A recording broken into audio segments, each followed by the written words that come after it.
Hello everyone. कैसे हो आप सभी? आई होप आप सभी बहुत अच्छे होंगे। तो दोस्तों, हम लोगों ने जो अपने क्लास 12 में हिंदी बुक था दिगंत भाग 2, उसके गद खंड के अभी तक के 12 चैप्टर का सभी सवालों के जवाब को हम लोगों ने बड़े ही आसान शब्दों में दिया है ना? और आज का जो चैप्टर है पार्ट 13, जिसका नाम क्या है, शिक्षा, है ना? तो इस चैप्टर का ये जो चैप्टर है ये हमारे बुक के एक पार्ट जिसको बोलते हैं गद खंड, गद खंड का ये एक पार्ट है।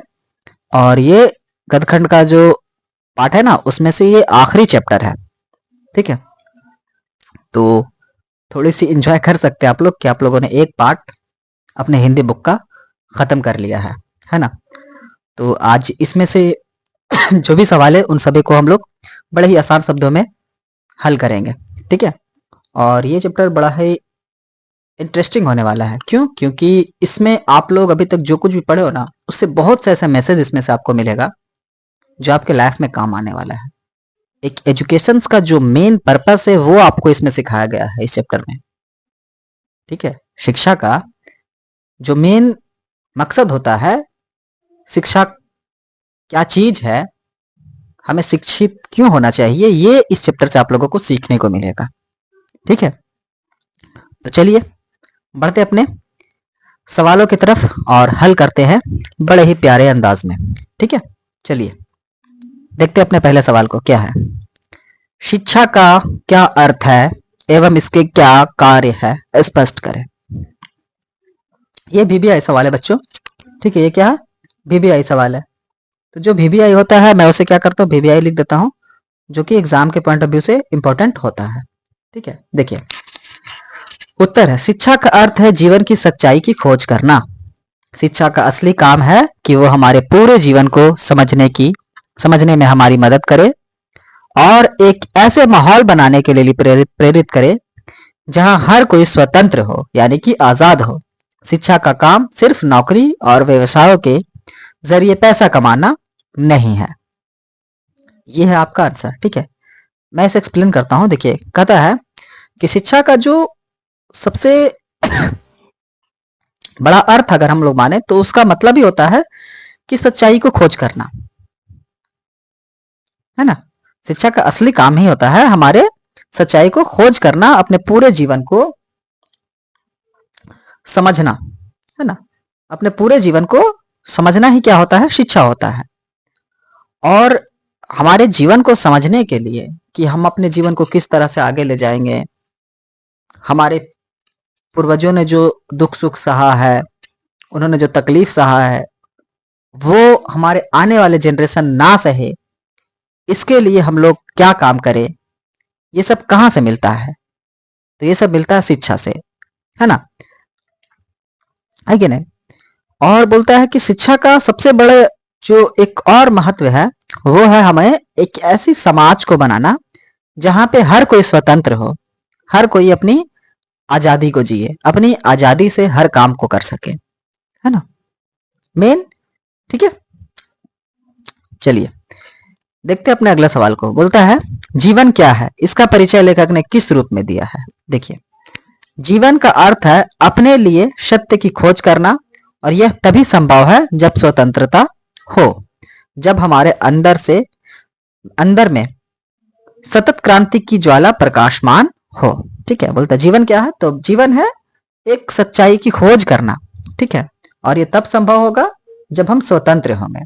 ठीक है, अगर हम लोग स्वतंत्र नहीं होंगे, डर डर के जिएंगे, अपने घर वालों से डरना नहीं चाहिए, उनकी रिस्पेक्ट करनी चाहिए, उनकी आदर करना चाहिए, है ना? अगर आप अपने घर वालों से डरते हैं तो आप उनकी इज्जत नहीं करते हैं, ये सीधी सी बात है। आप जिससे डरेंगे आप उसको इज्जत तो बिल्कुल नहीं करेंगे। इसलिए रिस्पेक्ट दीजिए, इज्जत कीजिए अपने घर वालों की, लेकिन डर नहीं रखिए। ठीक है, अगर आपके कोई सवाल है तो उनसे फौरन पूछिए, अगर वो कुछ गलत कह रहे हैं तो उनको फौरन जवाब दीजिए, लेकिन तरीके से, है ना? यही जीवन है बाबू, है ना? ठीक है, देखिए बोलता है कि स्वतंत्रता अगर होगी तभी हम लोग क्या करेंगे, एक के सत्य की खोज कर सकते हैं। ठीक है, और ये हमारे अंदर सतत क्रांति की ज्वाला का प्रकाशमान करता है ना, हमें एक क्रांतिकारी बनाता है। ठीक है, चलिए देखिए अगला है सवाल। बचपन से ही आपको ऐसा वातावरण में रहना अत्यंत आवश्यक है जो स्वतंत्रता पूर्ण हो। क्यों? देखिए, बचपन से ही यदि व्यक्ति स्वतंत्रता वातावरण में नहीं रहता है तो व्यक्ति में भय का संचार हो जाता है, नहीं उसके अंदर डर का माहौल पूरी तरह से घेर लेता है। यह भय मन में ग्रंथि बनकर घर कर जाता है और व्यक्ति की महत्वाकांक्षा को दबा देता है। हम में से अधिकांश व्यक्ति ज्यों-ज्यों बड़े हो जाते हैं त्यों-त्यों ज्यादा भयभीत होते जाते हैं। हम जीवन से भयभीत रहते हैं। बोल रहा, अगर हम लोगों को बचपन से ही आजादी नहीं मिलेगी, आजाद माहौल, खुले माहौल में जीने की सीख नहीं मिलेगी, है ना, लोगों से तर्क करने की सीख नहीं मिलेगी, तो हम लोग अपने आने वाले समय में, ठीक है, जब हम लोग समाज में अपने आप को रिप्रेजेंट करेंगे तो उस वक्त क्या होगा, हम लोग डरे हुए रहेंगे, है ना, जिसकी वजह से हम लोग अपनी महत्वाकांक्षाओं को, अपनी एम्बिशंस को पूरा करने में हमेशा डरे रहेंगे और उसे कभी भी पूरा नहीं कर पाएंगे। ठीक है, वही बोलता है कि जैसे जैसे इंसान बड़ा होता है वैसे वैसे वो भयभीत हो जाता है अगर उसे आजादी वाले माहौल ना मिले तो। और ये आजादी वाला माहौल, स्वतंत्रता आपको कब मिलेगी? जब आप एजुकेटेड होगे, जब आप शिक्षित होगे, साक्षर बनोगे, है ना। ठीक है, आइए बढ़ते अपने अगले सवाल की तरफ। सवाल है, जहां भय है वहां मेधा नहीं हो सकती, क्यों? आइए इसके उत्तर देखते हैं। उत्तर है, यह कथन बिल्कुल सत्य है कि जहां भय है वहां मेधा नहीं हो सकती, क्योंकि भय के कारण इंसान किसी भी काम में अपना 100% नहीं दे पाता है। उसके मन में असफलता या हानि का डर बैठ जाता है। ज्यादातर इंसान अपना जीवन भय में गुजारते हैं। हमें नौकरी छूटने का, समाज का, परंपराओं का भय रहता है। इस भय की वजह से हम अपने जीवन के असली मतलब को नहीं समझ पाते हैं। इसी कारण मेधा का विकास नहीं हो पाता है। ठीक है, तो जहां पे भय होता है वहां मेधा नहीं हो सकती है। ठीक है, कहना क्या चाहता है, देखो बोल रहा है कि भाई देखो, जहां पे भय रहेगा, जिस इंसान के अंदर डर रहेगा किसी काम को करने के लिए, वो क्या करेगा, हमेशा असफल होते रहेगा, है ना। अब जैसे कि आप लोग अभी एग्जाम दोगे 12वीं का, और आपके अंदर एग्जाम का डर रहेगा, तो आप लोग एग्जाम को सही से नहीं लिख पाओगे। क्यों? क्योंकि आपको एग्जाम का डर तब रहेगा जब आप लोग अच्छे से प्रिपरेशन नहीं कर पाओगे, है ना। लेकिन आपको खुलकर प्रिपरेशन करने की आजादी मिली हुई है। आपको, आप लोगों ने एग्जाम से पहले बहुत सारे सवालों को प्रैक्टिस कर रखा है, ढेर सारे टेस्ट दे रखा है, मॉक टेस्ट दे रखा है, तो फिर क्या होगी, आप लोग असफल होगे नहीं होगे, है ना। आपके अंदर की भय क्या होगी, खत्म हो जाएगी, तो फिर आपको एग्जाम का भी डर खत्म हो जाएगा, है ना। ठीक है, वही बोल रहा है बाबू। ठीक है, चलिए अगला सवाल है, जीवन में विद्रोह का क्या स्थान है? देखिए,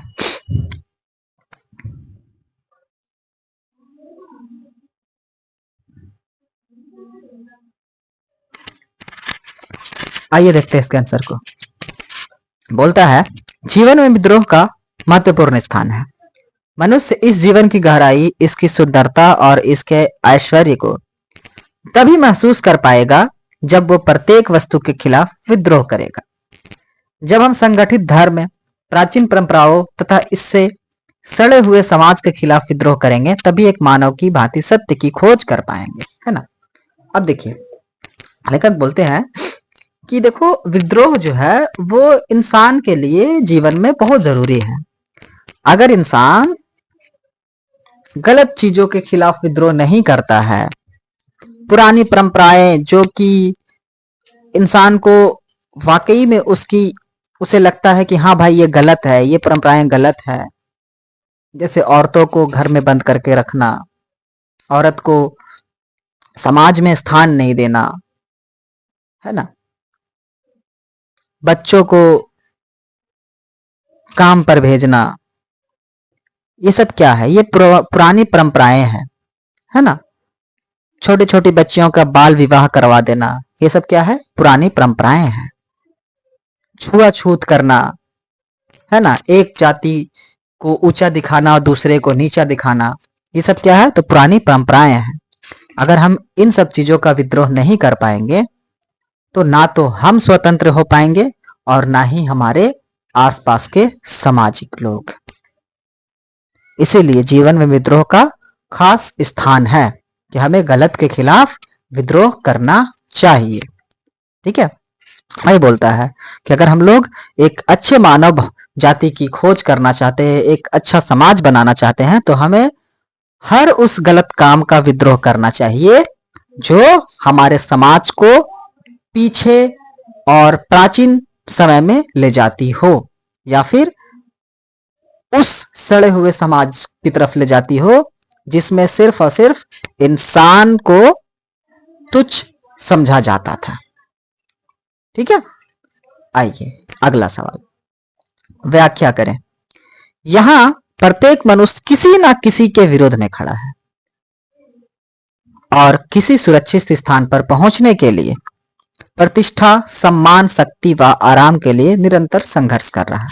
देखिए, बोल रहा है ये जो लाइन है इसके बारे में थोड़ा एक्सप्लेन करना है। ठीक है, तो देखिए इसको लिखने का तरीका कुछ इस तरह से होता है। व्याख्या करने जहां भी बोलेगा तो उसको इन्हीं दो पॉइंट्स में लिखेंगे, पहला संदर्भ और दूसरा व्याख्या। संदर्भ कैसे लिखना है ये आप लोगों को अभी तक आ गया होगा अगर आप लोगों ने शुरू से हमारे साथ बने हुए हैं तो। ठीक है, बोलता है प्रस्तुत पंक्तियां हमारे हिंदी पाठ्य पुस्तक दिगंत 2 के गद्य खंड के शिक्षा पाठ से लिया गया है, जिसके रचयिता जे कृष्णमूर्ति, जे मतलब जिद्दू कृष्णमूर्ति है। इस पंक्ति के माध्यम से लेखक हम मनुष्य के संघर्षों और जीवन में आने वाली बाधाओं के बारे में व्यक्त करता है, बात करता है। ठीक है, व्याख्या, लेखक प्रस्तुत पंक्तियों के माध्यम से यह बताते हैं कि हर कोई अपने सुख के लिए दूसरे का विरोध कर रहा है। यह विद्रोह भी भिन्न भिन्न चीजों के लिए है, जैसे किसी सुरक्षित स्थान पर पहुंचने के लिए जिससे हमारे सभी भय दूर हो जाए, अथवा प्रतिष्ठा, सम्मान, शक्ति तथा आराम पाने के लिए। इन सब के लिए मनुष्य लगातार संघर्ष कर रहा है। ठीक है, ये 5 मार्क्स के क्वेश्चन है बाबू, तो ये आएंगे। ठीक है, तो ये भी VVI में डालेंगे आप लोग। ठीक है, आइए अगला सवाल है, नूतन विश्व का निर्माण कैसे हो सकता है? नूतन एक बंगाली भाषा है बच्चा। ठीक है, तो बंगाली भाषा में एक शब्द आता है नूतन। नूतन का मतलब होता है नया। ठीक है, समाज में, आंसर देखिए इसका है, समाज में चारों ओर भय फैला हुआ है, लोग एक दूसरे के प्रति ईर्ष्या द्वेष से भरे हुए हैं, विश्व के सभी देश पतन की ओर अग्रसर है। इसे रोकना मानव समाज के लिए चुनौती है। हमें स्वतंत्रतापूर्ण वातावरण तैयार करना होगा जिसमें व्यक्ति अपने लिए सत्य की खोज कर सके तथा मेधावी बन सके। सत्य की खोज वही कर सकते हैं जो निरंतर विद्रोह करते हैं। कि अब था में है जो इसे थोड़ा इरेज कर देंगे। ठीक है, स्वतंत्रता पूर्वक जीवन जिएंगे तो निसंदेह ही नूतन विश्व का निर्माण हो पाएगा। अभी देखिए, इसे एक्सप्लेन करने की मैं कोशिश करता हूं। देखो बाबू, अभी के दौर में आप देखते होंगे, और अभी के दौर में जो माहौल है, हर जगह पे दंगे हो रहे हैं, जाति के नाम पे, धर्म के नाम पे, है ना, नौकरी के नाम पे, है ना, नौकरी के लिए छात्र परेशान है, किसान अपने फसलों को लेकर परेशान है ना। फिर वहीं पे आप देखेंगे अंतरराष्ट्रीय लेवल पे, तो देखेंगे कि एक देश दूसरे देश को छोटा दिखाने के लिए, अपने आप को मजबूत करने के लिए खूब खतरनाक खतरनाक वेपन्स बना रहे हैं, जिसका मकसद सिर्फ और सिर्फ तबाही है ना। तो ऐसे माहौल में हमें अगर एक अच्छा समाज और एक अच्छा विश्व बनाना है तो क्या करना होगा? सबसे पहले कि हम सभी को एक हो जाना होगा और एक होकर के एक दूसरे को आजादी देना होगा, है ना। आजादी का मतलब ये नहीं कि कोई इंसान कुछ भी करे। एक, जैसे कि हमारे देश को चलाने के लिए संविधान है, तो उसके अंतर्गत रह करके हमें हर काम करना होगा, है ना। तो वही बोलता है कि अगर हमें एक स्वतंत्रतापूर्ण वातावरण तैयार करना है तो हमें सत्य की खोज करनी पड़ेगी, मतलब सच्चाई को देखना होगा, ईमानदारी से रहना होगा और अपने अंदर के डर को खत्म करना होगा। जो इंसान हमेशा विद्रोह की तरफ, गलत चीजों को गलत कहता है, वो इंसान हमेशा यही चाहेगा कि एक नए और सच्चे समाज की निर्माण हो सके जिसमें हर कोई क्या हो, स्वतंत्र हो। ठीक है, आइए आज का लास्ट क्वेश्चन देखिए क्या है। क्रांति करना, सीखना और प्रेम करना तीनों पृथक पृथक प्रक्रिया नहीं है, कैसे? देखिए उत्तर। प्रस्तुत पंक्तियां जे कृष्णमूर्ति के लिए के लेख शिक्षा से उद्धृत अंश है। उद्धृत मतलब लिया गया एक भाग है। लेखक का कथन है कि प्रेम, क्रांति और सीखना पृथक क्रियाएं नहीं है। लेखक इसका कारण बताते हैं कि महत्वाकांक्षाओं को पूरा करने के लिए क्रम में क्रांति, सीखना, प्रेम सभी क्रियाएं हैं। समाज को अराजक स्थिति से निकालने के लिए समाज में क्रांति की आवश्यकता है, तभी सुव्यवस्थित समाज का निर्माण हो सकेगा। सचमुच अराजक स्थिति हमारे लिए एक चुनौती है। इस ज्वलंत समस्या का समाधान क्रांति द्वारा ही संभव है। इस दौरान हम जो भी करते हैं वह वास्तव में अपने पूरे जीवन में से सीखते हैं। तब हमारे लिए ना कोई गुरु रह जाता है, ना कोई मार्गदर्शक। हर वस्तु हमें एक नई सीख दे जाती है। तब हमारा जीवन स्वयं गुरु हो जाता है और हम सीखते जाते हैं। जिस किसी वस्तु को सीखने के क्रम में गहरी दिलचस्पी रखते हैं, उसके संबंध में हम प्रेम से खोज करते हैं। इस समय हमारा संपूर्ण मन, संपूर्ण सत्ता उसी में रमी रहती है। हमारी इस महत्वाकांक्षा को पूरा करने के क्रम में क्रांति, सीखना, प्रेम सब साथ साथ चलता है। ठीक है, अब मैं इसे अगर आप लोगों को एग्जाम्पल लेके समझाऊं तो तब बड़ा ही आसान शब्दों में समझाने की कोशिश करूंगा। अब जैसे देखो, बोलता है सवाल कि क्रांति करना, सीखना और प्रेम करना तीनों पृथक नहीं, मतलब अलग अलग नहीं है, ये तीनों एक है। कैसे है? अब जैसे देखिए, अगर आप लोगों को रिवोल्यूशंस लाना है फ्यूचर में, है ना, अपने जिंदगी में बदलाव लाना है, तो सबसे पहले क्या करना पड़ेगा?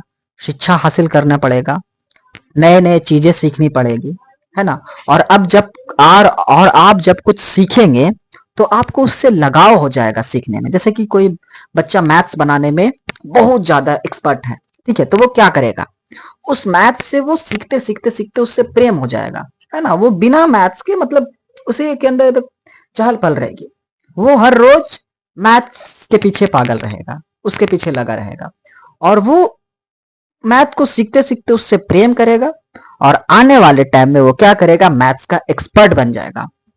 जो भी मैथ्स के एक्सपर्ट हैं आप देखेंगे तो उन लोगों ने क्या किया, पहले सीखा, फिर उसे उस सब्जेक्ट से बड़ा ही लगाव हो गया, और उस लगाव के चलते ही क्या करते हैं, वो मैथ्स में बड़े बड़े और बड़े ही अच्छे अच्छे चीजों को खोज कर देते हैं, है ना। जैसे आप देखेंगे रामानुजन सर को, नाम सुने हैं ना, मैथ्स के बहुत बड़े विद्वान थे, है ना। आज भी उन जैसा विद्वान हमारे इंडिया में नहीं है। उन्होंने ऐसे ऐसे फॉर्मूले और ऐसे ऐसे सॉल्यूशन दे रखे हैं जिसको सॉल्व करने के लिए आज भी बड़े बड़े यूनिवर्सिटी, लंदन में जो बड़े बड़े यूनिवर्सिटी है, हार्वर्ड जैसे यूनिवर्सिटी है, कैम्ब्रिज जैसे यूनिवर्सिटी है, वो इनके उन सॉल्यूशंस पे स्टडी कर रहा है कि आखिर उन्होंने बड़े बड़े सवालों को बड़े चुटकियों में और आसान तरीके से हल कैसे कर लिया। ठीक है, तो वही बोल रहा हूं कि अगर आप किसी चीज में क्रांति लाना चाहते हैं तो पहले सीखना पड़ेगा, और सीखते सीखते क्या होगा, आपको उस चीज से लगाव हो जाएगा, प्रेम हो जाएगा, और वही प्रेम फिर आपको क्या करेगा, उस चीज के लिए क्रांतिकारी बना देगा। आप आसपास देख सकते हैं, भगत सिंह को देखिए, वो क्या करते हैं, देश को आजाद करने के लिए नए नए टेक्निक सीखते हैं, बड़े बड़े बुक्स पढ़ते हैं, अलग अलग लेखक के बारे में जानते हैं, है ना। फिर उसके बाद उन्हें क्या होता है, देश की आजादी के लिए उन्हें देश से ही प्रेम हो जाता है, और फिर उनकी बलिदान जो होती है वो पूरे देश में क्रांति लेके आती है ना। वही बोलता है कि सीखना, क्रांति और प्रेम तीनों अलग चीज नहीं है, बल्कि ये तीनों साथ साथ होती है। ठीक है, ठीक है, हम लोगों ने आज अपना ये 13 चैप्टर भी कंप्लीट कर लिया है। तो दोस्तों गद्य खंड के हम लोगों ने सारे सवालों के सभी जवाब को बड़े आसान शब्दों में देने का कोशिश किया है। ठीक है, और आप लोगों से रिक्वेस्ट है कि नोट्स बनाइए। ठीक है, और जहां तक हो सके मॉक टेस्ट अगर आप लोग एक दूसरे से कर लेते हैं, अपने दोस्तों में क्वेश्चन को डिस्कस कीजिए और एक दूसरे से सॉल्व कीजिए। अगर उसे नहीं पता तो आप उसे बताइए, आपको नहीं पता अपने दोस्त से पूछिए। उससे क्या होगा, उसका भी हेल्प होगा, आपका भी हेल्प होगा। आप अगर उसे बताते हैं तो उसका सिर्फ हेल्प नहीं होगा, आपका रिवाइज हो जाएगा। ठीक है, तो इसी तरह से पढ़ा जाता है दोस्तों। ठीक है, तो चलिए हम लोगों ने इस चैप्टर से बहुत कुछ सीखा है। ठीक है, और बड़े जल्द ही आप लोगों के बीच पद खंड जो हमारे हिंदी पुस्तक का दूसरा खंड है उसके भी सारे लेक्चर्स बहुत जल्द आएंगे। ठीक है, तो चलिए दोस्तों आज का वीडियो यहीं पे समाप्त करते हैं। Thank you so much. जय हिंद।